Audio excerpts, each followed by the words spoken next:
আসসালামু আলাইকুম, কেমন আছেন সবাই? আমি এর আগে থেকে বিরমন একটা নতুন ল্যাপটপের ইনফরমেশন আপনাকে দিচ্ছি। এটা হচ্ছে এইচপি পেভিলিয়ন 14 প্লাস। এটা হচ্ছে কোরাই 5 এর 13 জেনারেশন পি সিরিজের একটা চমৎকার ল্যাপটপ। প্রসেসরের মডেল হচ্ছে কোরাই 5 এর 13 জেনারেশন 1340 পি। এতে রয়েছে আপনার 1.90 আপ টু 4.90 টার্বোবুস্ট গিগাহার্টজ। তাছাড়া রয়েছে DDR5 এর 16 জিবি র্যাম, রয়েছে 512 M.2 Gen 4 এর।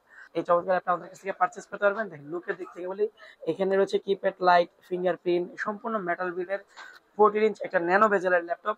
আর ব্যাং এন্ড অলিভসের সাউন্ড সিস্টেম আছে। টাচপ্যাডটা জাস্ট অ্যাপেলের মতো একটা গুড টাচপ্যাড আছে, অনেক বড় একটা টাচপ্যাড। আর একটা লুক, প্রিমিয়াম একটা লুক রয়েছে। এটা হচ্ছে যে 4 ফিঙ্গার লোগো, রাউন্ড শেপের এই চমৎকার ল্যাপটপ আমার কাছ থেকে পারচেজ করতে পারবেন। খুবই cute and handy, battery backup minimum 5 to 10 hours. Price হচ্ছে মাত্র 71K। পারচেজ করতে চলে আসবেন এয়ার গ্যাজেটে। আমাদের location Dhaka elephant road Multiplan centre দ্বিতীয় তলায় 263 64 নম্বর শপ।